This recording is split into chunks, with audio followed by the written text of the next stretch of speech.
नमस्कार दोस्तों। मैं आज आप लोगों से कुछ बातें करना चाहता हूँ। क्षमा करें, थोड़ा लेट हो गया मुझे। कुछ टेक्निकल प्रॉब्लम्स हो रहा था। अ, जो बिहार की अभी हालत हो रही है, उसको लेकर बिहार के जो लोग भी दुनिया के जिस हिस्से में भी हैं, उन्हें चिंता होती है। कोविड-19 को लेकर जैसी खबरें अब बिहार से आ रही हैं, उन खबरों से चिंतित होना लाज़मी है। पहले भी हमने बातचीत की थी कि किस तरीके से जो लाखों लोग सड़क पर नज़र आए, दिल्ली और हिंदुस्तान के अलग अलग हिस्सों से बिहार जाते हुए, उसका क्या परिणाम हुआ, कैसे हमारा इमेज भी ख़राब हुआ और लोग कैसे तकलीफ़ में थे। और अब जो कोविड के बारे में खबरें आ रही हैं, हमें बताया जा रहा है कि प्रॉपर टेस्टिंग नहीं हो पा रही है, लोग परेशान हैं। जो जोन्स बनाए गए हैं कोविड टेस्टिंग के लिए, उसमें यदि आप गौर करें तो मुझे पूर्णिया से खबर आई कि पूर्णिया वालों के लिए मधेपुरा जोन बनाया गया है, जबकि पूर्णिया का बेहतर इंफ्रास्ट्रक्चर है। तो ये लगता है कि बहुत ज़्यादा सोच समझकर इसमें नहीं बात हो पा रही है और एक प्रॉपर तरीके से उसको हैंडल नहीं किया जा पा रहा है। और ये बात सिर्फ हेल्थ केयर के साथ नहीं है, यही बात हमारे यहाँ एजुकेशन को लेकर भी है, यही बात हमारे यहाँ ट्रांसपोर्ट को लेकर भी है, यही बात हमारे यहाँ बाढ़ या आपदा प्रबंधन को लेकर भी है। तो इन सब चीज़ों के बारे में हम अब कैसे सोचें और क्या करें, और आगे की रणनीति वहाँ पर कैसे बने, हमारे युवा क्या करें, इस विषय में मैं बात करूँगा आज।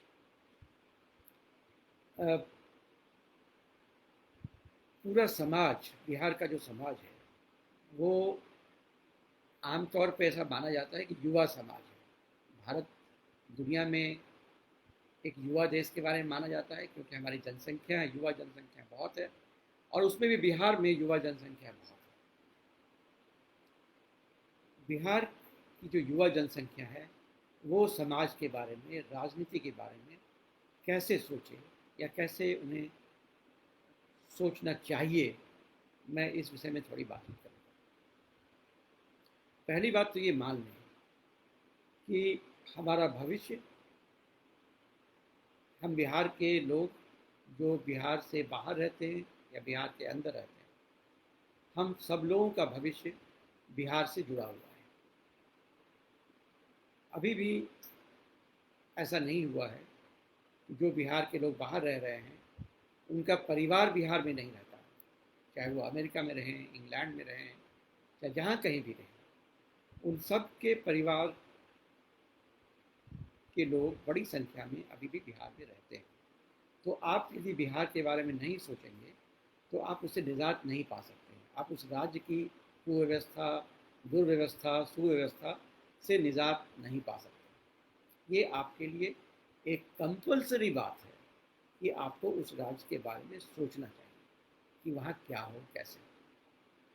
मेरा एक मित्र जो अमेरिका में रहता है, उसकी माँ मुजफ्फरपुर में रहती है, और जब वो बीमार हो गई तो कितनी परेशानियों का सामना उसे करना पड़ा, मैं समझ सकता हूँ। कोई हेल्थ केयर प्रॉपर वहाँ उपलब्ध नहीं था। तो ऐसे में ये सवाल उठाना लाजमी है कि हम उसके बारे में कैसे सोचें। और सोचना एक इंटीग्रेटेड मॉडल के अंदर होना चाहिए। सोचने का मतलब सिर्फ ये नहीं है कि हम किसी एक हिस्से में छोटा सा काम कर दें। कोई एनजीओ एक छोटा सा काम किसी हिस्से में करता है, वो बुरा नहीं है, वो भी ज़रूरी है, लेकिन पूरे सामाजिक परिवर्तन के बारे में यदि आप नहीं सोचेंगे तो कोई खास परिवर्तन बिहार में नहीं आएगा। और ये सामाजिक परिवर्तन निश्चित रूप से अब आर्थिक और राजनीतिक परिवर्तन से भी जुड़ा हुआ है। तो बिहार के बारे में कुछ भी सोचने का मतलब है कि हम एक इंटीग्रेटेड सोच डेवलप करें, जिसमें इकोनॉमी, पॉलिटिक्स और कल्चर, तमाम तरह की चीज़ें एक साथ जुड़ी हुई। ये कैसे करें और उसमें किस तरह के परिवर्तन की हमें ज़रूरत है, युवाओं में किस तरह की सोच की ज़रूरत है, इस विषय में मैं ज़्यादा बात आज करना चाहता हूँ। युवाओं की जो सबसे बड़ी समस्या है वो है एम्प्लॉयमेंट, और वो आता है एजुकेशन के थ्रू। यदि आपकी शिक्षा व्यवस्था अच्छी है तो आपको एम्प्लॉयमेंट अच्छा मिलेगा।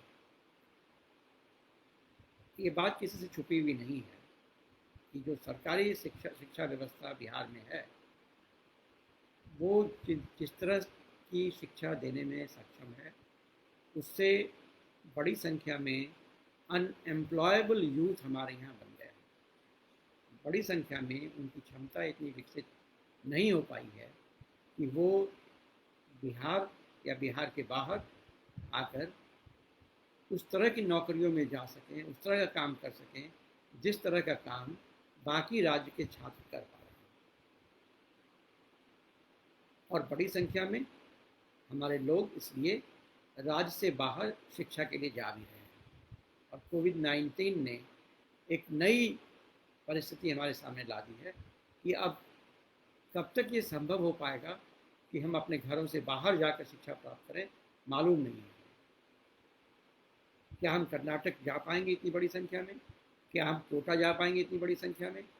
क्या हम अमेरिका जा पाएंगे इतनी बड़ी संख्या में? इसके बारे में हमें कुछ भी मालूम नहीं, सब कुछ अनिश्चित हो गया है। इसलिए इस वक्त ये और भी ज़रूरी है कि बिहार के युवा बैठकर चिंतन करें कि हमारे यहाँ एजुकेशन में किस तरह के रिफॉर्म की ज़रूरत है।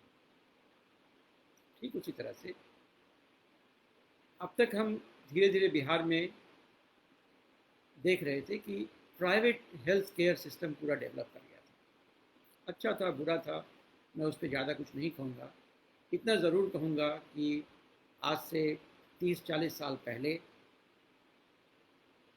ज़्यादातर सर्जरी यदि किसी शहर में आप देखेंगे तो उसके सदर अस्पताल में हुआ करते थे, और आज की तारीख में सदर अस्पतालों की हालत आप देख सकते हैं कितनी बुरी है। मशरूम की तरह तमाम ज़िलों में डॉक्टरों की बाढ़ आ गई है जो प्राइवेट प्रैक्टिस करते हैं।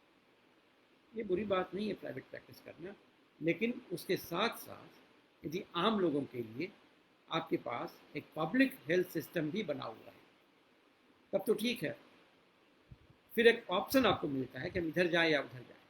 लेकिन यदि पब्लिक हेल्थ सिस्टम हमारा पूरी तरह से कोलैप्स कर जाए तब हम क्या करेंगे, तब हम कैसे मैनेज करेंगे चीज़ों को?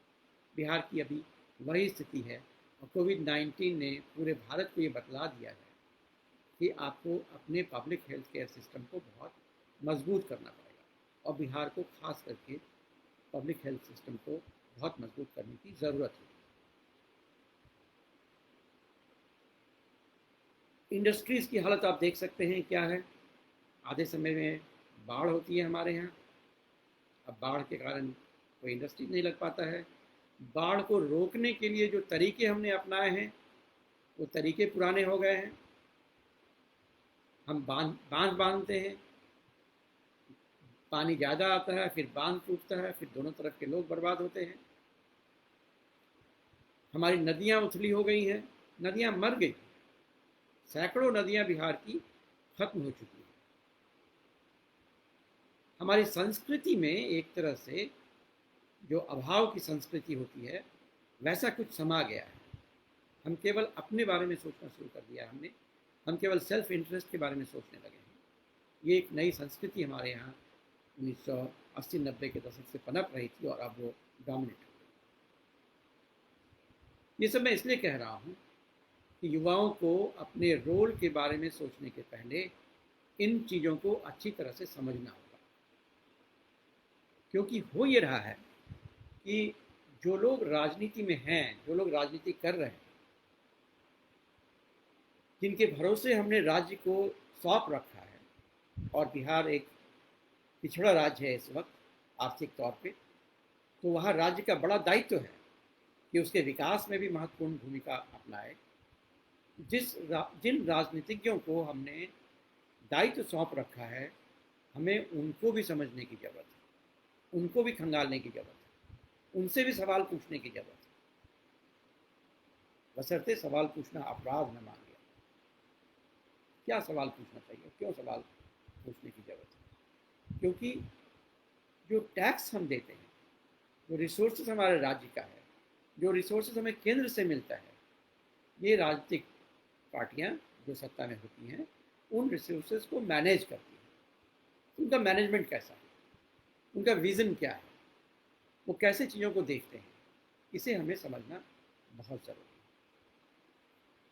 मुझे लगता है पिछले कई दशकों में जो बिहार की राजनीति रही है, उसकी एक बड़ी समस्या ये रही है कि हम पूरी राजनीति को अस्मिता की राजनीति बनाकर रखना चाहते हैं, आइडेंटिटी पॉलिटिक्स करना चाहते हैं।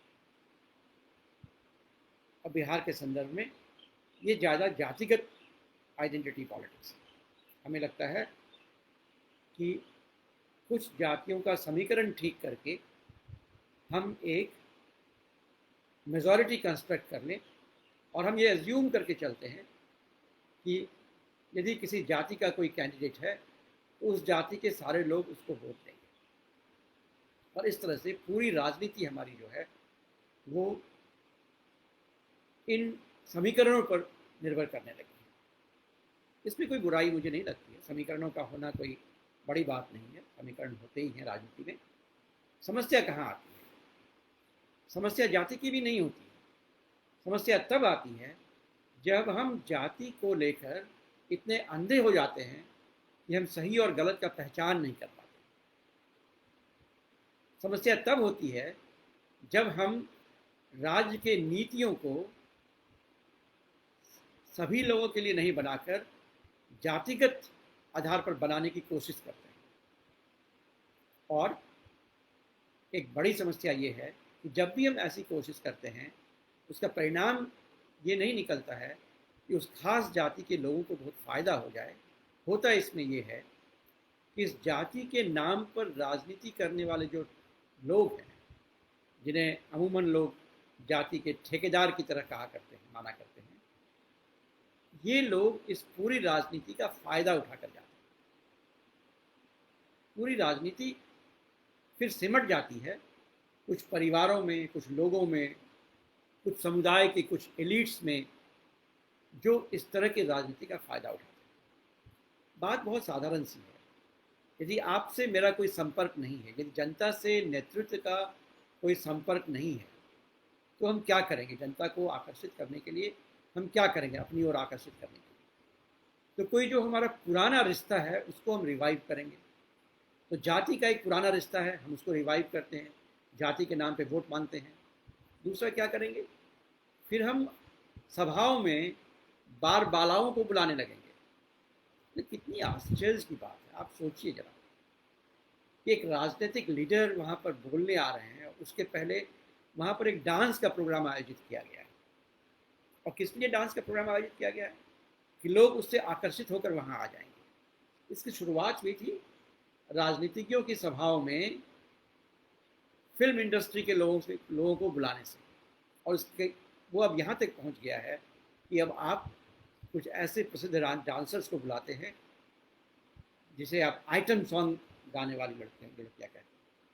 उनमें कोई बुराई नहीं है, उनके सॉन्ग में कोई बुराई नहीं है। बुराई इस बात में है कि हम गांधी भी लोगों को आकर्षित करते थे प्रार्थना सभा में बुलाकर।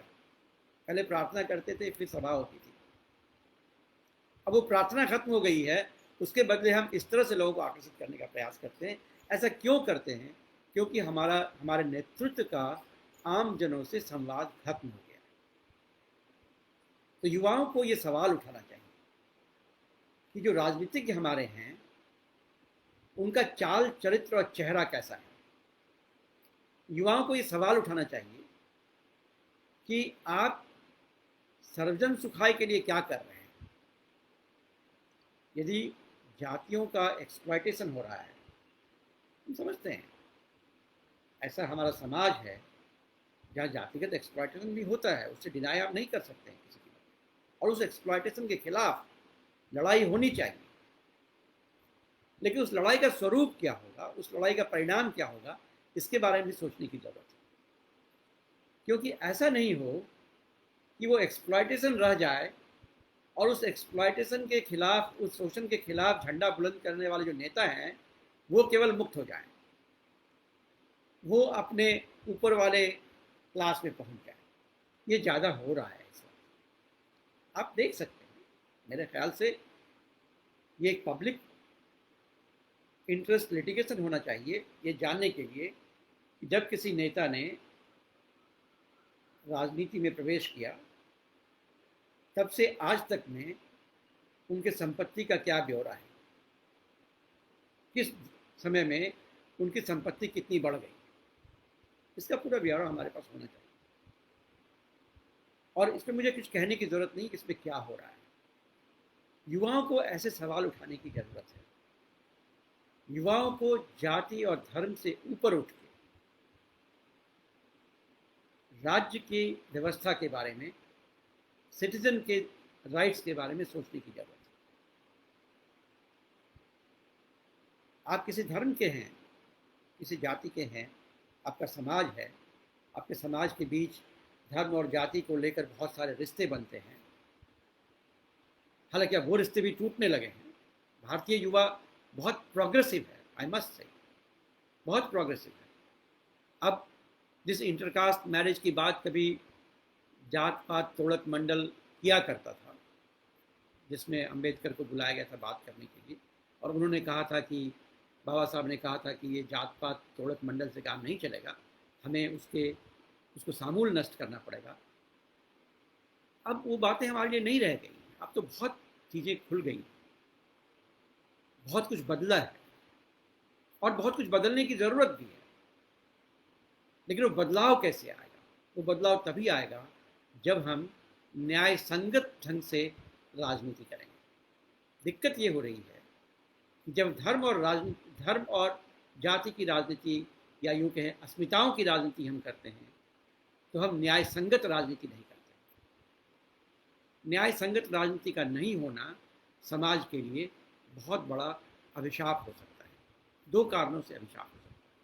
पहला कारण तो ये है कि राजनीतिज्ञ अपना सही काम करने के बदले तमाम तरह के काम को करते रहेंगे, तमाम करप्शन करेंगे, और जब कभी कोई सवाल उठेगा उसे जातिगत सवाल में रिड्यूस करके छोड़ देंगे। कहेंगे वो फला जाति का है इसलिए ऐसा सवाल उठ रहा है, तो न्याय की बात ही खत्म हो जाएगी। और दूसरा बड़ी समस्या होगी, मैं एक बार महाभारत को कोट करना चाहूँगा कि जब महाभारत का युद्ध होने वाला था तो संजय को बुलाया गया, धृतराष्ट्र ने संजय को बुलाया और पूछा कि युद्ध क्यों हो रहा है। तो संजय ने कहा कि धृतराष्ट्र ने कहा कि मैं जानना चाहता हूँ युद्ध क्यों हो रहा है। तो धृतराष्ट्र ने विदुर को बुलाया और विदुर से पूछा कि युद्ध क्यों हो रहा है। विदुर ने कहा कि आपकी गलती से हो रहा है। अब मेरी क्या गलती है? तो बोला कि आपने न्याय नहीं किया। कहा मैंने न्याय नहीं किया, ऐसा कैसे हो सकता है, कैसे कह सकते हो मैंने न्याय नहीं कहा, न्याय क्या है? तो विदुर ने कहा बहुत सिंपल सी बात है कि जो चीज़ आप अपने लिए नहीं चाहते हो वो दूसरों के लिए भी आपको नहीं करना चाहिए। ये जो छोटी सी बात है, ये जो न्याय संगत समाज की बात है, यदि युवा इस सवाल को नहीं उठाएंगे तो अगले 100 साल तक बिहार में कोई परिवर्तन संभव नहीं। मेरे बहुत से दोस्त ऐसा मानते हैं कि सचमुच बिहार में 100 साल तक कोई परिवर्तन संभव नहीं। मैं ऐसा नहीं मानता हूँ। मुझे लगता है बिहार के युवाओं में बहुत जोश है, बिहार के युवाओं में बहुत परिवर्तन है, और ये जो जातिवादी खेमों में बांट कर राजनीति करने वाले लोग थे, उन्हें अब नए सिरे से चीज़ों को सोचना होगा। उन्हें समझना होगा कि उस तरह की राजनीति जिसमें आप बात तो जाति की करते हैं और जाति के कल्याण की करते हैं, लेकिन राजनीति अपने लिए करते हैं, अपने कल्याण के लिए करते हैं। ये जो कॉन्ट्रडिक्शन था उसके खत्म होने का समय आ गया। आप एक से एक वेलफेयर काम कर सकते हैं अपनी जाति के लिए, लोग करते हैं, करना भी चाहिए, कोई दिक्कत नहीं है। लेकिन जब आप आइडेंटिटी पॉलिटिक्स करते हैं, जब आप अस्मिता की राजनीति करते हैं, तब आप अपनी जाति के लिए कोई कल्याण का काम नहीं करते हैं। तब आप क्या करते हैं कि तब दूसरी जाति को नीचा दिखा के अपनी जाति के लोगों को कंसोलिडेट करते हैं।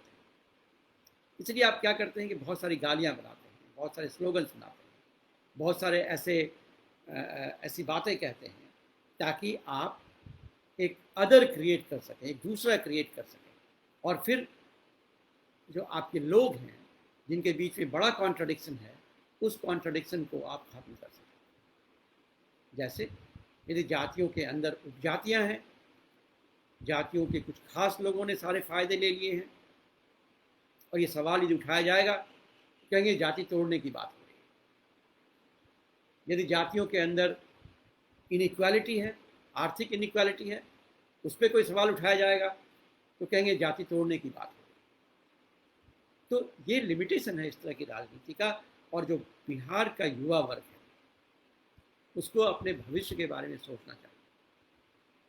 बिहार का युवा वर्ग बिहार से माइग्रेट करके अपना भविष्य बना सकता था कुछ समय पहले तक, अब शायद ये संभव नहीं है। अब ये सन ऑफ द सॉइल सब जगह भी होने वाला है और भी होगा।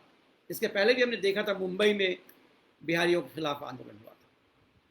जब हम लोग दिल्ली आए थे 1985 में, तो उस समय बिहारी छात्रों के खिलाफ यहाँ बहुत हंगामा हुआ था। ये चीज़ें और भी जगह अभी बढ़ने वाली हैं, क्योंकि अब सब लोग इस बात को लेकर बहुत कॉन्शियस हैं कि हमारा जो रिसोर्सेज है वो हमारे लोगों के लिए है। तो बिहार के युवाओं को अपने भविष्य को बनाने के लिए अब बाहर जाकर जो हम तलाश करते थे वो तलाश करने का वक्त शायद खत्म हो जाएगा। और यदि बाहर जाते हैं तो उनको किन की ज़रूरत है? बाहर में मज़दूरों की ज़रूरत है। पंजाब से अभी बहुत सारी गाड़ियाँ गई और मज़दूरों को उठाकर बिहार से ले गए। कहने को बड़ा सम्मान के साथ ले गए वो, लेकिन मुझे बाद में पता चला कि जो पहले कहा गया कि जो गाड़ी से आने का खर्च है वो जो लोकल कॉन्ट्रैक्टर है वो दे रहे हैं या जो ज़मीन मालिक है वो दे रहा है, लेकिन बाद में पता चला वो सब उनके सैलरी से काटा जाएगा। हम मज़दूर बनकर यदि बाहर जाते हैं तो सम्मान बिहार के लिए अर्न कर पाएंगे, ये कहना बड़ा कठिन है। हमें अपने राज्य के अंदर व्यवस्थाओं का निर्माण करना पड़ेगा। हम उसे यदि नहीं प्रायोरिटाइज करेंगे, यदि हमारा युवा जातियों में बंटकर अन्याय को अन्याय नहीं कहने लगेगा, तो हमारे समाज में जो परिवर्तन की संस्कृति का बनना है उसका बनना बहुत मुश्किल है। हमारे युवाओं को सिर्फ एक बात का ये ध्यान रखना चाहिए कि हम किसी भी तरह के दमन, किसी भी तरह के डोमिनेशन को स्वीकार नहीं करेंगे, और न ही ये स्वीकार करेंगे कि कोई हमें हमारे बौद्धिक फलक को कंट्रोल कर ले। ये आजकल बहुत हो रहा है। देखिए, राजनीति का तरीका भी बदल रहा है। आपने देखा होगा कि अब कैम्ब्रिज एनालिटिका जैसी कोई कंपनी है, वो क्या कहती है? कंपनी वो क्या क्लेम करती है? वो कहती है कि हम राजनीति में परसेप्शन बदल सकते हैं, हम राजनीति में आपको जिता सकते हैं। कैसे जिताएगा वो? किसी आदमी को जिसने कोई काम भी ठीक से नहीं किया हो उसे कैसे जिताएगा? तो कहते हैं कि जो फेसबुक, व्हाट्सएप पे हम मैसेजेस देते हैं, इन्हें डेटा के रूप में कन्वर्ट किया जाता है। ये सांख्यिकी का खेल शुरू हो जाता है। फिर उसके बाद वो हमारे मन के बारे में जान जाते हैं, हम क्या सोच रहे हैं, फिर उसको वो मैनिपुलेट करते हैं। ये संभव है कि हमारा जो सोचने का तरीका है उसे ही इन्फ्लुएंस कर दिया जाए और फिर हम वही करने लगें जो वो हमसे करवाना चाहते हैं। ये बड़े पैमाने पे केवल हिंदुस्तान में नहीं, अमेरिका और इंग्लैंड में भी हो रहा है। आपको पता होगा कि जब ब्रेग्जिट हुआ था इंग्लैंड में, जो ये लोग यूरोपियन यूनियन से ब्रिटेन के बाहर निकलने की बात हो रही थी, तो कैम्ब्रिज एनालिटिका को पैसा दिया गया था कि आप लोगों को इन्फ्लुएंस करें कि वो इस बात के लिए वोट डालें कि इंग्लैंड को वहाँ से बाहर निकलना है। वैसे ही अमेरिका में जब चुनाव हुआ वहाँ भी इस तरह का खेल बहुत हुआ, यानी चुनाव अब पैसे का खेल होता जा रहा है। और जो युवा राजनीति में जाना चाहते हैं, अब उन्हें लगता है सबसे पहले हमें ये देखना होगा कि पैसा कहाँ से आएगा। और यकीन मानिए यदि आपको कोई बहुत सारा पैसा दे रहा है चुनाव लड़ने के लिए, तो उसके पीछे उसका कोई मकसद भी होगा। एक छोटा सा प्रयोग हम लोगों ने 5 साल पहले किया था। हमने कहा कि हम पॉलिटिकल पार्टी बनाने का सोचते हैं। कई लोगों ने हमें अप्रोच किया, कहने लगे कि हम आपको 10 करोड़ देने को तैयार हैं। मैंने पूछा उसके बदले आप क्या लेंगे? उन्होंने कहा हमें पटना से बरौनी तक जो हाईवे है, उस हाईवे पे जो ज़मीन है दोनों तरफ, वो कब्ज़ा करना है, उसमें आपकी मदद चाहिए।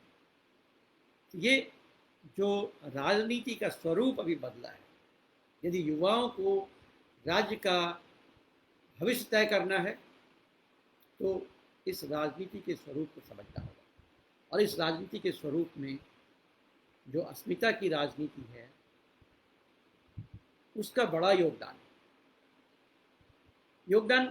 होने का प्रमुख कारण सिर्फ यही है कि वो हमें ब्लाइंड कर देता है।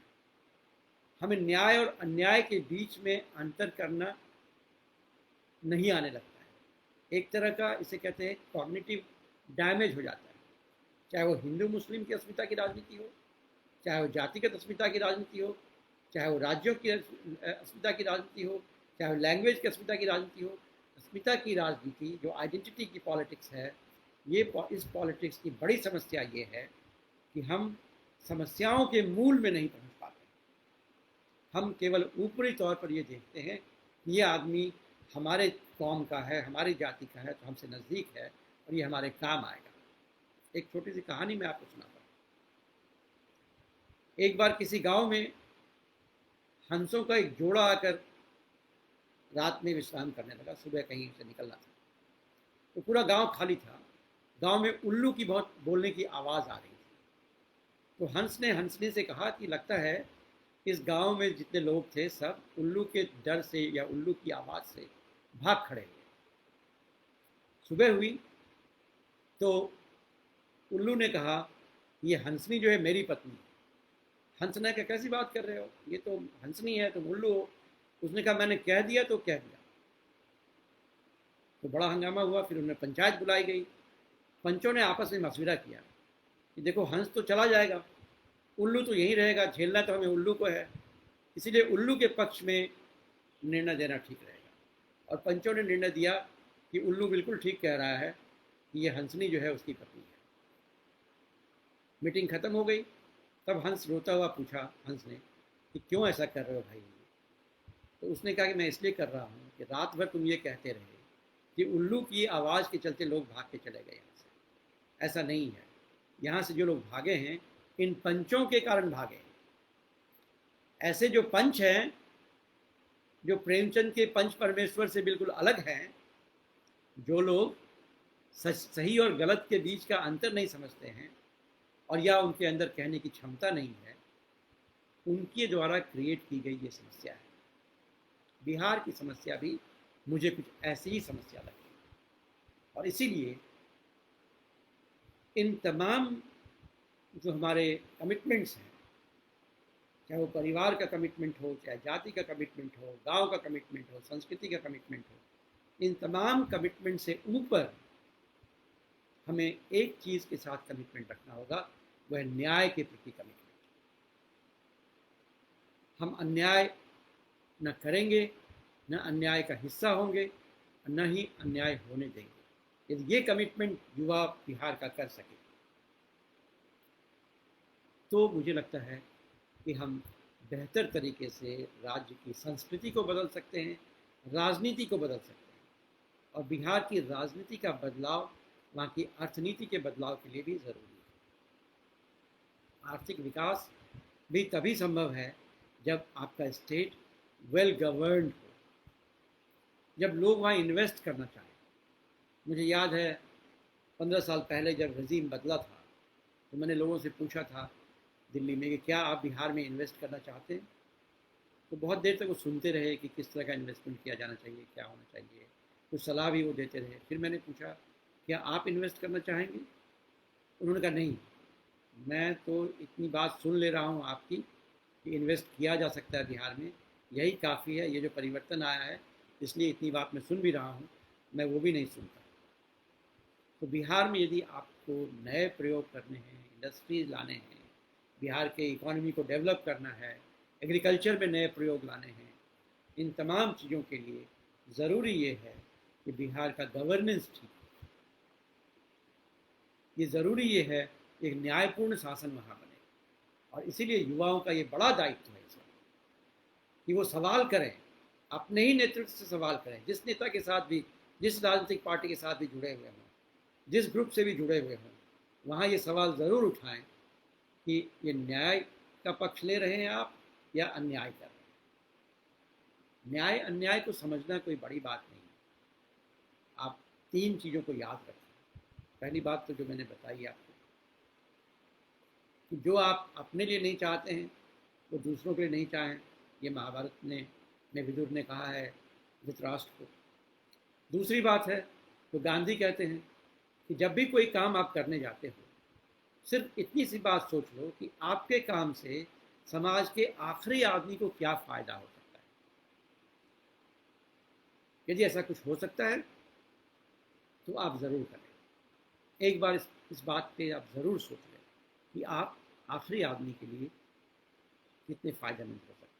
गांधी इसे कहते हैं ये ताबीज़ है, इस ताबीज़ को आप अपने साथ रख सकते हैं। और तीसरी बात आप सोच सकते हैं, नेहरू कहा करते थे कि जो काम करने के बाद लोगों को बताने में आपको बुरा लगे वो गलत है। जिस काम को करने के बाद लोगों को बताने में आपको खुशी हो वो अच्छा काम है। हम मनुष्य पुत्र हैं, हम मनुष्य हैं, और मनुष्य की एक बड़ी खासियत ये होती है कि जब वो किसी और के लिए कोई काम करता है, जब समाज के लिए कोई काम करता है, उसके अंदर बहुत आनंद आता है, उसका जीवन बढ़ जाता है। और इसीलिए युवाओं को मेरे ख्याल से इस विषय पे सोचना बहुत ज़रूरी है कि किस तरीके से हम समाज के साथ अपने आप को लिंक करें, किस तरीके से हम नैरो थिंकिंग जिसने बिहार की राजनीति को अभी तक गाइड किया है उससे बाहर निकल सकें। क्योंकि उसकी सीमा थी, वो सीमा पूरी हो गई। मैं ये नहीं कह रहा हूँ कि उसका कोई प्रभाव नहीं पड़ा, बल्कि मैं ये कहूँगा कि शायद एक समय में इसका बड़ा प्रभाव भी पड़ा सामाजिक परिवर्तन में। वो होना था, हो गया। अब उससे बाहर निकलने की ज़रूरत है, क्योंकि अस्मिता की राजनीति की खासियत ये होती है कि एक समय में बहुत क्रांतिकारी दिखती है राजनीति, लेकिन धीरे धीरे उसका रंग फीका पड़ने लगता है, और फिर वो आहिस्ता आहिस्ता उस क्रांतिकारी राजनीति के अंदर का जो एलीट होता है वो उसका दोहन करना शुरू करता है, वो अपने फ़ायदे के लिए उसका उपयोग करना शुरू करता है। हम इस सोच में रहते हैं, हम इस मुगालते में रहते हैं कि अरे ये तो क्रांतिकारी राजनीति थी।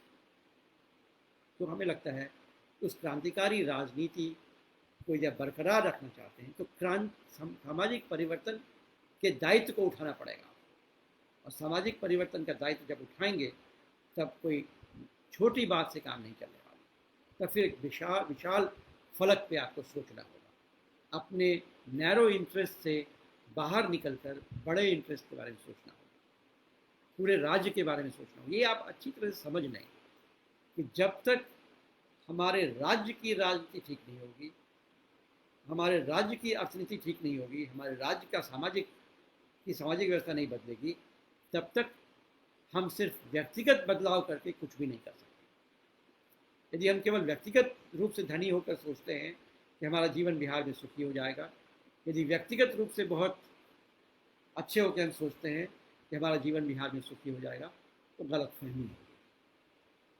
क्योंकि यदि आप अच्छे हैं और समाज गड़बड़ है तो फिर आपका अच्छा रहना या तो बहुत दिन तक संभव नहीं होगा या फिर आप मार दिए जाएंगे। इस बात को बखूबी समझ लेना ज़रूरी है।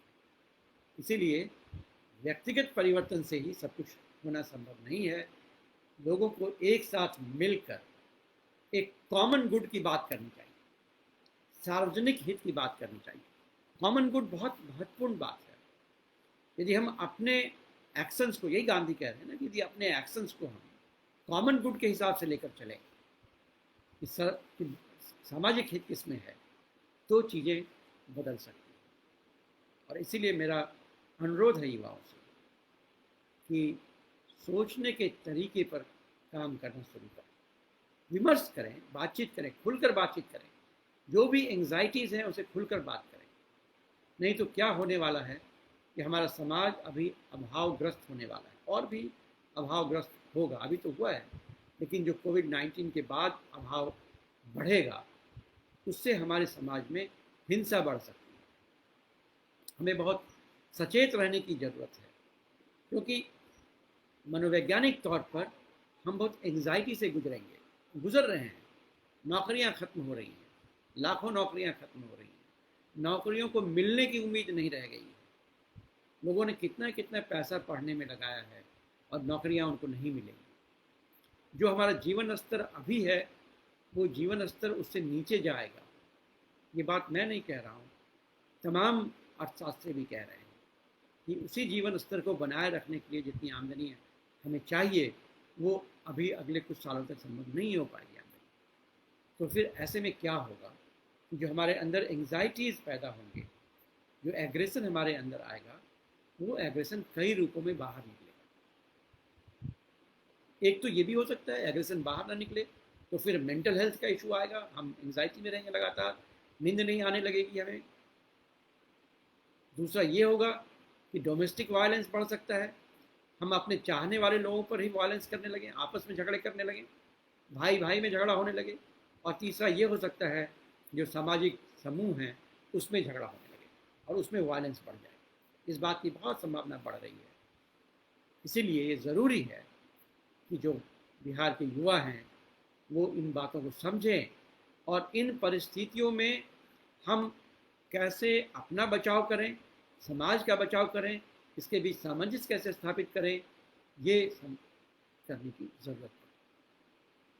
जितनी हमारी क्षमता है उस क्षमता के हिसाब से हम कैसे कंट्रीब्यूट कर सकते हैं लोगों के जीवन में, ये समझना हमारे लिए इस वक्त ज़रूरी है। मेरे ख्याल से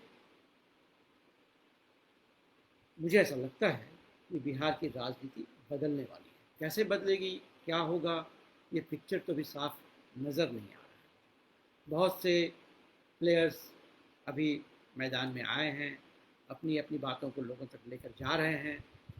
लोगों में बहुत डिस्ट्रस्ट है, लोगों में बहुत अविश्वास है राजनीति के प्रति, युवाओं में बहुत अविश्वास है राजनीति के प्रति। उनको लगता है कि ये सब लोग फिर कुछ वैसा ही करने वाले हैं। मैं जब बिहार के युवाओं से बात करता हूँ और अक्सर बात करता हूँ, अलग अलग फोरम्स पे बात करता हूँ। एक बिहार रिसर्च ग्रुप हमारा है जो यूनिवर्सिटी के टीचर्स और स्टूडेंट्स से इंटरेक्ट करता है। तो वहाँ जो बात निकल के आती है वो ये है कि निश्चित रूप से उनके अंदर बिहार को लेकर नए तरह से सोचने की एक जिद है, उसको आर्टिकुलेट करने की जरूरत, उसको एक साथ मिलाने की जरूरत है। ये तमाम लोगों को अलग अलग फोरम के सहारे एक साथ मिल बैठकर बात करने की ज़रूरत है कि कैसे हम लोग अपने नैरो इंटरेस्ट से बाहर निकलें, कॉमन गुड के बारे में सोचें और बिहार में परिवर्तन लाने की बात सोचें। ये जब तक हम नहीं करेंगे, इस संवाद की प्रक्रिया जब तक हम नहीं चलाएंगे, तब तक जो परिवर्तन होगा वो हमारे अनुकूल नहीं होगा। परिवर्तन तो होगा, परिवर्तन तो होना ही है, परिवर्तन तो आप रोक नहीं सकते हैं, लेकिन वो परिवर्तन बिहार के विकास के अनुकूल होगा या हम और नीचे चले जाएंगे या हम और वायलेंस में जाएंगे, ये देखने की बात होगी। बिहार बिल्कुल दो राहे पे खड़ा है इस वक्त, या तो हम ऊपर जाएंगे या हम नीचे जाएंगे। और इस वक्त युवाओं की भूमिका बहुत महत्वपूर्ण है, क्योंकि उन्हें ही भविष्य को देखना है, उन्हें ये सोचना है कि कैसे बिहार के समाज को बदला जाए ताकि वहाँ रहने वाले लोगों का जीवन सुखी हो सके। अपने घर को छोड़कर कौन सुखी हो सकता है? हम सब जहाज के पंछी हैं, कितना भी उड़ लें, जितना भी बाहर घूम लें, फिर मन करता है उसी जहाज पर जाके बैठें। जहाज, उड़ी जहाज का पंछी खुली जहाज पर बैठने वाली बात। सब लोगों का मन घर की तरफ खींचता है। कोविड-19 के समय आपने देखा कि कैसे लोग 1000 किलोमीटर पैदल चले गए। ये क्या था?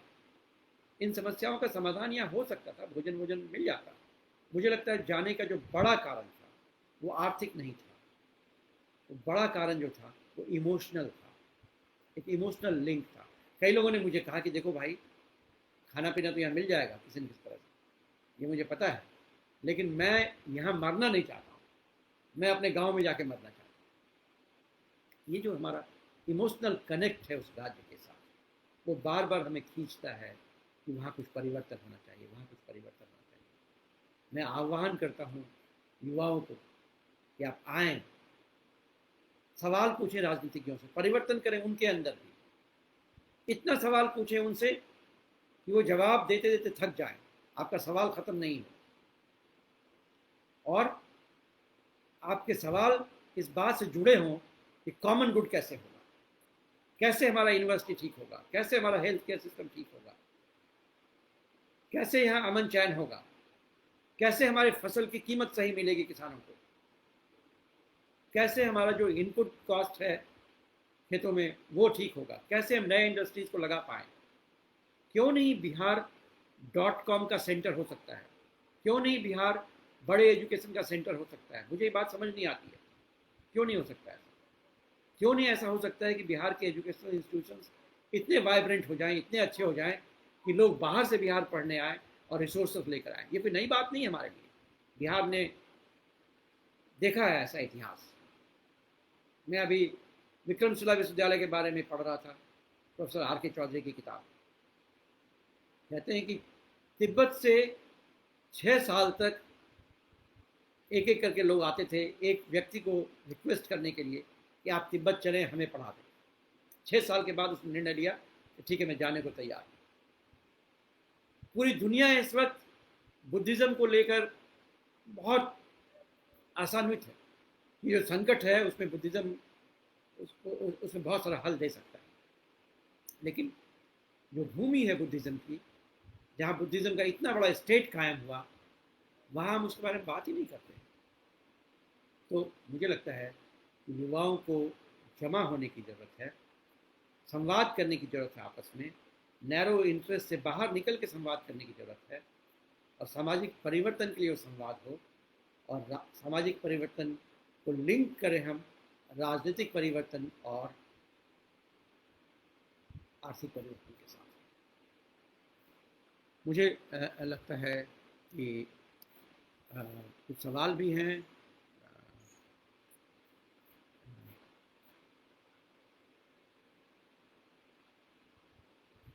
अपकमिंग इलेक्शंस में क्या होना चाहिए? आप ढूंढिए, ऐसे नेतृत्व को खोजिए जो जिस पे आपका विश्वास हो सके, जो कह सके कि हम आपके लिए खड़े हैं और आपसे संवाद के बिना हम कोई काम नहीं करेंगे।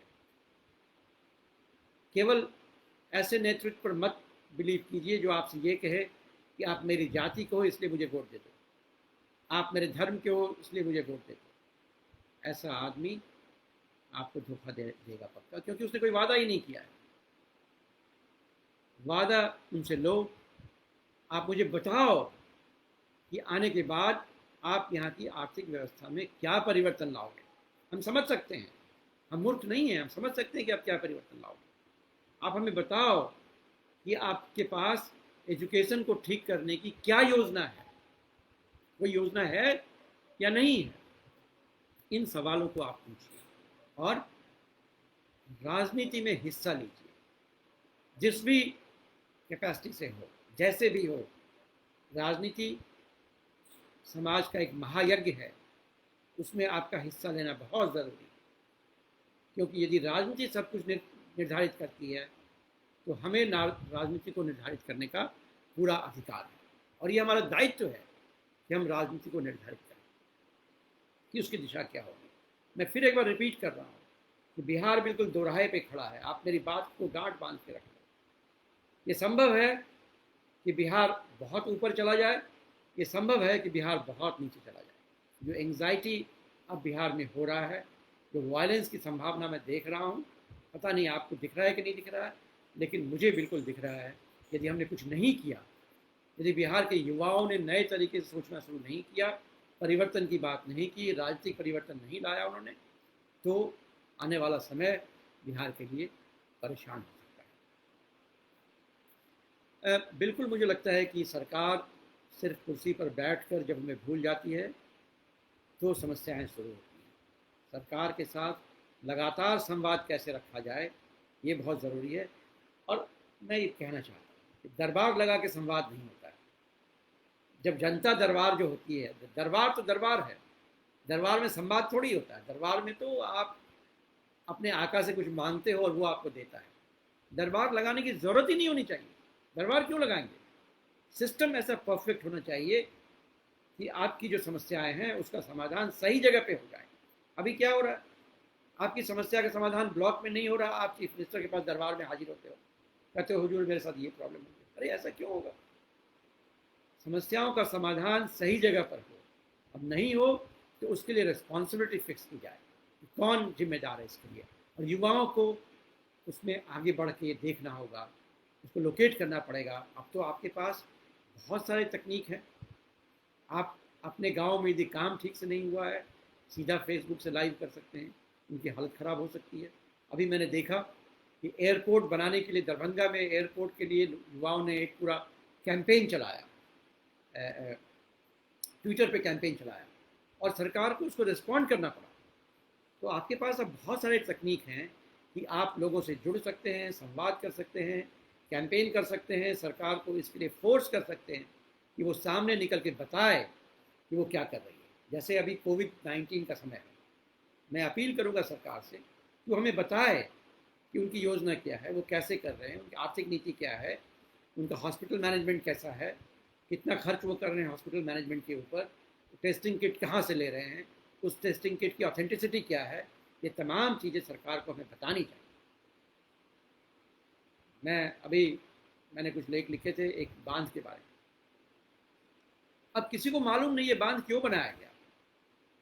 ये कदवा, कटिहार जिला के कदवा कॉन्स्टिट्यूंसी में ये बांध है। सरकार को व्हाइट पेपर इशू करना चाहिए, किसके हित में ये बांध बनाया जा रहा है।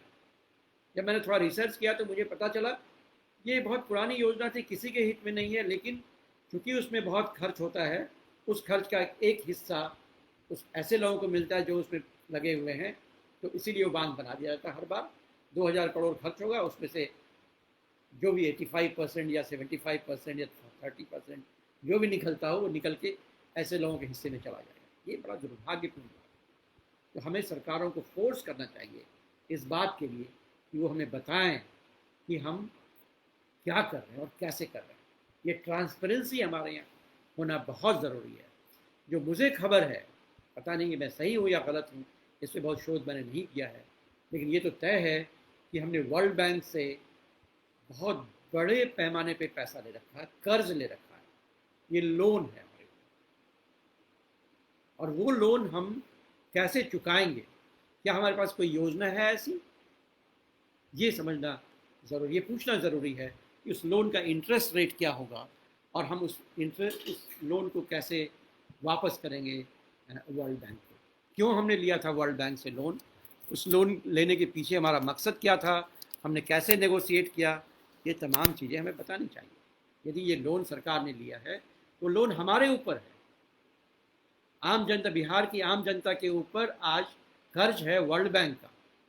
क्यों लिया था हमने कर्ज, किस बात के लिए लिया था, क्या हम कर्ज वापस कर भी पाएंगे, या कल को वर्ल्ड बैंक हमें कुछ शर्त रखेगा, हमारी ज़मीन कब्जा कर लेगा, हमारा पानी कब्जा कर लेगा। ये हमें पूछने की ज़रूरत है। युवाओं को जाति और धर्म की राजनीति से बाहर निकल के इन सवालों को पूछने की ज़रूरत है, इन राजनीतिज्ञों से, और खुद राजनीति में जाने की ज़रूरत है। मैं तो कहता हूँ कि युवाओं को ट्रेंड करने की ज़रूरत है कि अच्छी राजनीति कैसे की जाए, और इसके लिए ट्रेनिंग स्कूल बनाने की ज़रूरत है कि अच्छी राजनीति कैसे की जाए। और ये संभव है। ज़रूरी नहीं है कि हम पैसे से राजनीति करें, ज़रूरी नहीं है कि हम केवल जातिगत समीकरण से राजनीति करें। यदि हम जनता के साथ डायरेक्ट संवाद कर रहे हैं तो जाति और धर्म से ऊपर उठकर लोग हमारे साथ होंगे। ये भारत की जनता है जिसने हमेशा ये प्रदर्शित किया है। आप TN सेशन को लें, आप खैरनार को लें, जो कभी भी थोड़ा ईमानदार होता है, आप देखेंगे जनता उसके साथ खड़ी हो जाती है। हम में ईमानदार होने का गट्स है या नहीं, वो मद्दा हमारे अंदर है कि नहीं, ये समझने की ज़रूरत है। मुझे 1 सेकंड का समय।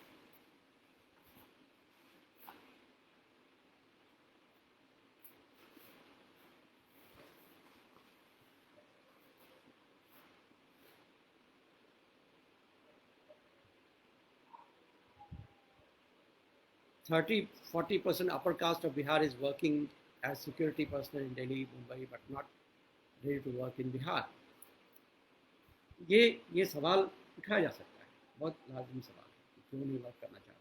मुझे लगता है कि आप अपर कास्ट की बात छोड़ दें, मैं अपने गांव के मजदूरों से बात कर रहा था कि कोविड में इतना खतरा है, क्यों बाहर जाना चाहते हो? काम नहीं है। उन्होंने कहा 3 महीने का काम हमारे पास है, काम ही नहीं है यहाँ पे, कैसे करेंगे, जीवन कैसे चलाएंगे हम लोग? तो जब काम नहीं होगा तो जाति की बात नहीं है, कोई भी आदमी वहाँ नहीं रह पाएगा। हम लोग यहाँ क्यों लौट के, यहाँ क्यों दिल्ली आ गए? क्योंकि एजुकेशन सिस्टम हमारा ठीक नहीं था। किसको बुरा लगता है अपने घर में रहकर अच्छी शिक्षा पाने में? I don't think we would mind it. Problem is कि हमारे यहाँ व्यवस्था गड़बड़ हो गई है। उस व्यवस्था को यदि ठीक कर देंगे तो कोई बाहर नहीं जाना चाहेगा, चाहे वो किसी जाति का आदमी हो, किसी धर्म का आदमी हो। वो चाहेगा कि अपने लोगों के साथ रहें और बेहतर तरीके से जी सकें। बिल्कुल, सरकार, संजीव कुमार जी कह रहे हैं कि सरकार को चाहिए कि रोजगार और शिक्षा को प्राथमिकता दे। मैं कहता हूँ रोजगार, शिक्षा, स्वास्थ्य, ये प्राथमिकताएं हैं हमारी, और ये सब जुड़ा हुआ है। यदि हमारी आर्थिक व्यवस्था बेहतर होगी, हम एजुकेशन सिस्टम बेहतर कर पाएंगे। एजुकेशन सिस्टम बेहतर करेंगे तो हमारी उसका कंट्रीब्यूशन हमारी आर्थिक व्यवस्था में होगा। ये सब कुछ जुड़ा हुआ है, इसको टोटालिटी में समझने की जरूरत है। Must concentrate on agriculture, Neeraj ji कहते हैं। भाई हम तो कृषि प्रधान राज्य हैं, सही बात है। हमारे यहाँ फूड प्रोडक्शन यूनिट्स होना चाहिए, हमारे फूड प्रोसेसिंग यूनिट होना चाहिए। कोई भी प्रोडक्ट हमारे गांव से, कोई भी सामान हमारे गांव से बिना कंज्यूमेबल प्रोडक्ट हुए बाहर नहीं निकले। हम क्या करते हैं, हम अपने गांव से सारा धान बेचते हैं, वो धान आकर पंजाब में चावल बनता है। हम क्यों नहीं चावल बना के प्रोड्यूस कर सकते हैं? हम क्यों नहीं पैकेजिंग करके वहाँ से कोई प्रोडक्ट निकाल सकते हैं? अभी जैसे मखाने में बहुत सारा प्रयोग हुआ है, वहाँ पर और करने की ज़रूरत है। कोई भी सामान जो हम प्रोड्यूस करते हैं वो फाइनल मार्केटेबल प्रोड्यूस के रूप में हमारे राज्य से बाहर जाए, ताकि उसका मैक्सिमम बेनिफिट हमारे राज्य को मिले। ये हमें करने की ज़रूरत है। एग्रीकल्चर में बहुत इनोवेशन की ज़रूरत है। अब पंजाब में देखिए, अब वो लोग कर रहे हैं, वो पाइप में जो एग्रोफोनी कर रहे हैं, हाइड्रोफोनी कर रहे हैं। तो हमें भी उसकी ज़रूरत है। अब बहुत ज़मीन की ज़रूरत नहीं है प्रोडक्शन बढ़ाने के लिए। यदि इन्वेस्टमेंट कर दे सरकार हमारे यहाँ, पानी की हमें कोई कमी नहीं है, तो हम नए तरीके से खेती को ला सकते हैं। हम इजराइल से खेती के टेक्निक्स को सीख सकते हैं, इजराइल से मिल्क प्रोडक्शन के टेक्निक को सीख सकते हैं, दुनिया के अलग अलग हिस्सों से सीख सकते हैं, और बिहार के एग्रीकल्चर में इतना धन पैदा कर सकते हैं हम लोग, जो हमारे लोगों के लिए काफ़ी होगा। उन्हें बाहर निकलने की ज़रूरत नहीं होगी। फ्लड कंट्रोल, ये नेपाल वाली जो बात है फ्लड कंट्रोल में, इस पर मैं चाहूँगा कभी आप लोगों को इनवाइट करना चाहिए दिनेश मिश्रा जी को, जो पानी के बड़े एक्सपर्ट हैं, फ्लड के बड़े एक्सपर्ट हैं।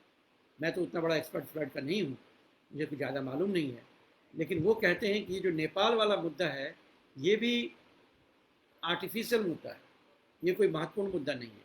वो पूरा हिसाब देते हैं कि हमारी नहरों की, हमारी नदियों की गहराई कितनी थी, कितना पानी को कंज्यूम कर लेने की उनकी क्षमता थी, नदियाँ कैसे उथली हो गई, नदियाँ कैसे मर गई। तो अब जो भी पानी आता है वो ओवरफ्लो कर जाता है।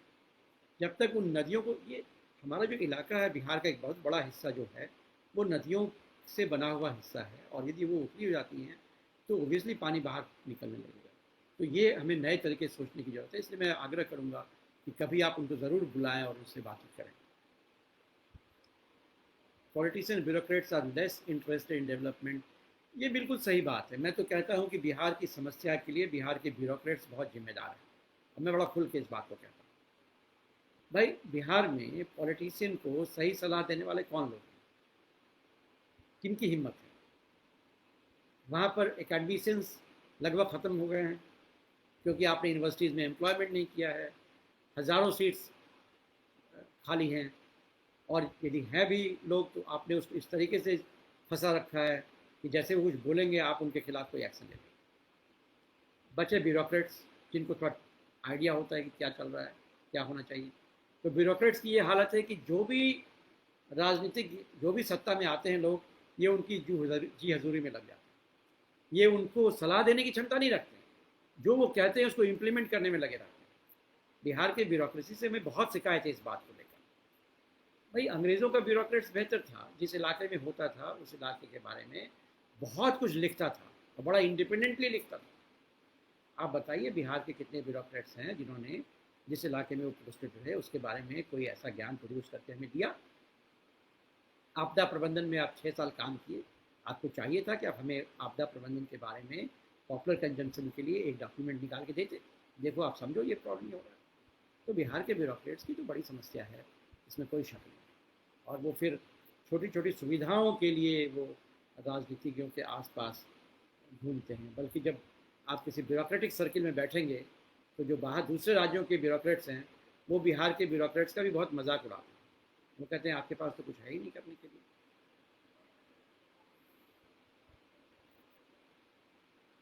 पब्लिक पार्टिसिपेशन डेवलपमेंट में बहुत ज़रूरी है, ये बात नीरज जी ने उठाई है, मैं बिल्कुल इस बात से सहमत हूँ। और राजनीतिक दलों को भी इस बारे में सोचना चाहिए कि गांधी के रचनात्मक काम को कैसे किया जाए। ये सिर्फ 5 साल राजनीति के बारे में सोचते रहते हैं और जब सत्ता में होते हैं तो वहाँ सत्ता को कैसे उसके माध्यम से कैसे शोषण किया जाए उसके बारे में सोचते हैं। सत्ता में नहीं होते हैं तो फिर उसी तिकड़म में रहते हैं कि सत्ता में कैसे जाया जाए। उसके बदले राजनीतिक दलों को रचनात्मक कार्य के बारे में भी चिंतन करना चाहिए। जब वो सत्ता में नहीं है, चुनाव का माहौल नहीं है, तो सारी जो उनकी शक्ति है, जो क्षमता है, उसको सामाजिक और रचनात्मक कार्य में लगाने का प्रयास करना चाहिए। बहुत बड़ा काम हो सकता है। मैं अक्सर ऐसे लोगों को सुझाव देता हूँ जो राजनीति में जाना चाहते हैं कि आप गांधी से सीखें कि जब कोई काम नहीं हो रहा है, राजनीति का कोई काम नहीं है, आप सामाजिक काम में लगे, रचनात्मक कार्य करें, लोगों को इन्वॉल्व करें, लोगों के साथ जुड़ के काम करें। यदि नदियों को रिवाइव करना है, मैं एक बार हर्षवर्धन जी से मिला जब वो पर्यावरण मंत्री थे आशुतोष जी के साथ, तो तभी मैंने एक लेख लिखा था नदियों के मर जाने के बारे में। तो मैंने उनसे कहा कि आप पर्यावरण मंत्री हैं, नदियों को रिवाइव कीजिए। उन्होंने कहा जितना पैसा चाहिए उतना तो कभी हम कर ही नहीं पाएंगे। फिर मेरी बात राजेंद्र सिंह जो वाटर मैन ऑफ इंडिया उनसे हुई। मैंने उनसे कहा भाई इस बात को जैसे आपने नदी को रिवाइव किया, वैसा ही बिहार में कोई आंदोलन चलाइए नदी को रिवाइव करने का। मुझे लगता है बिना सामाजिक सहयोग के आर्थिक परिवर्तन या आर्थिक आंदोलन संभव नहीं है। ये निश्चित रूप से हमें तय करना पड़ेगा और ये दायित्व युवाओं को लेना पड़ेगा, कॉलेजेस यूनिवर्सिटीज़ को लेना पड़ेगा और पॉलिटिकल पार्टीज़ को भी लेना पड़ेगा कि कैसे हम मास मोबिलाइजेशन करें सामाजिक आर्थिक विकास के लिए, डेवलपमेंट के लिए।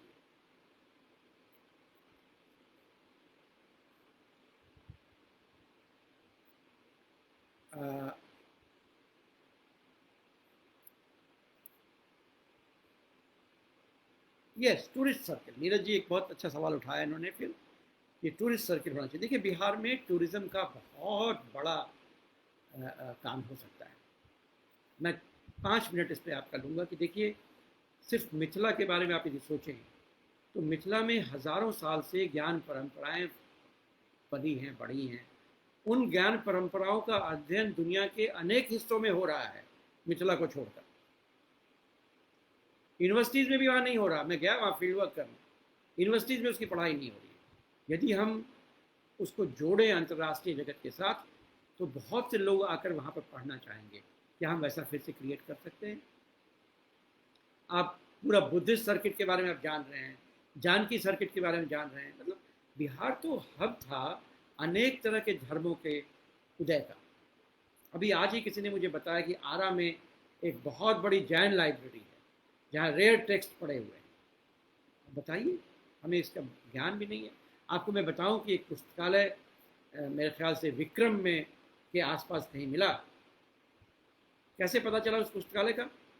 2 पेंटिंग्स अमेरिका में इंटरपोल वालों ने इंटरसेप्ट किया, पकड़ा, और खोजते खोजते पता चला कि बिहार की किसी लाइब्रेरी से निकली हुई पेंटिंग है। तो पता चला कि वहाँ पे वो लाइब्रेरी जो ऐसी पड़ी हुई थी, एबंडन पड़ी हुई।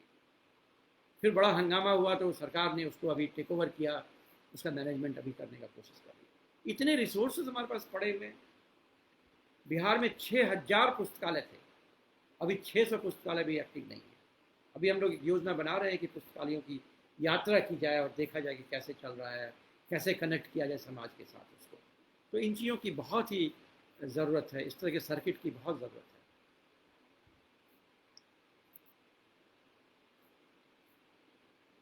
नीरज जी के बहुत सारे सवाल हैं, मुझे लगता है उन सवालों को कभी फिर एक साथ बैठ कर लिया जाएगा, 1-to-1 डिस्कशन में अच्छा होगा।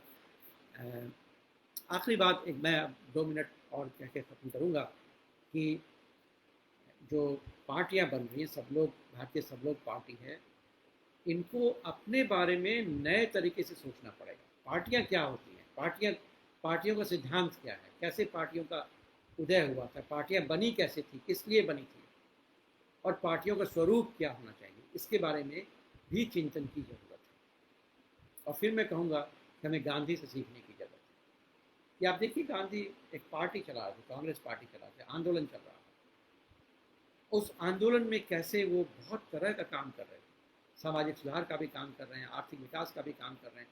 आप जो लिज्जत पापड़ खाते हैं, लिज्जत पापड़ एक ऐसी संस्था के द्वारा बनाया जाता है जिसकी शुरुआत गांधी ने की थी उन महिलाओं के लिए जो महिलाएं आंदोलन में शामिल थीं, जिनके पति का देहांत हो गया था या घर छोड़कर चली आई थी या अकेली थी, शादी उन्होंने नहीं किया था। इन लोगों ने मिलकर कोऑपरेटिव बनाया था और उस कोऑपरेटिव ने आज भी लाखों महिलाओं को रोजगार दे रखा है। तो पॉलिटिकल पार्टीज़ को भी नए तरीके से अपने आप को संगठित करना चाहिए। उसके अंदर ऐसी व्यवस्था होनी चाहिए कि कोई भी आदमी जो उस पार्टी के अंदर आता है, उसका सदस्य बनता है, उसकी क्षमता के हिसाब से उस पार्टी में स्थान उसे मिले, इसकी गुंजाइश हो। ये बहुत ज़रूरी है। ये जो परिक्रमा पार्टियां बनती हैं कि आप टॉप हाईकमान कल्चर जिसको कहते हैं, आप ये हाईकमान का की आप परिक्रमा करते रहें, वैसी पार्टियों से परिवर्तन संभव नहीं है। सत्ता में वो पार्टियां आ जाती हैं लेकिन परिवर्तन नहीं कर सकती। यदि आप परिवर्तन चाहते हैं तो पार्टी को भी नए तरीके से गठित कीजिए, उसके संगठनात्मक स्वरूप पर ध्यान दीजिए। हमेशा उसके अंदर ये सोचिए, देखिए कि जो जेन्युइन आदमी है, जो सचमुच ईमानदार आदमी काम करने वाला है, उसकी प्रगति सही हो रही है कि नहीं। एक दूसरी बात कि जो जो डाइसेंट है, जो विरोधी स्वर है, जो प्रतिवादी स्वर है, वो स्वर कितना पल पा रहा है, कितना कितना फ्रीडम के साथ आपकी पार्टी के अंदर उठ पाता है, उसका एक मैकेनिज्म होना चाहिए जिससे आप लोगों की बातों को सुन और समझ सकें। ये परिवर्तन यदि संगठनात्मक नहीं हुआ तो फिर उससे सामाजिक परिवर्तन नहीं होगा, उससे सत्ता परिवर्तन हो सकता है, और सत्ता परिवर्तन से बिहार का कोई कल्याण नहीं होगा। बिहार का कल्याण सत्ता परिवर्तन के साथ साथ सामाजिक परिवर्तन का सपना देखने वाली पार्टी के द्वारा ही संभव है। और इसलिए मैं आग्रह करता हूँ सब लोग, भारतीय जनता पार्टी से भी, कि आप इन चीज़ों पर ध्यान दें।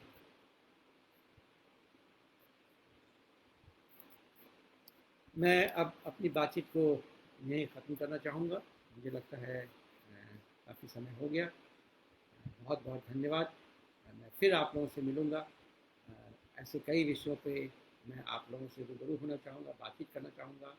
आपके जो सवाल और भी होंगे या आप मुझसे कुछ पूछना चाहते हैं तो मुझे डायरेक्ट भी आप बातचीत कर सकते हैं, मुझसे कॉन्टैक्ट कर सकते हैं, मुझे ईमेल कर सकते हैं। बहुत बहुत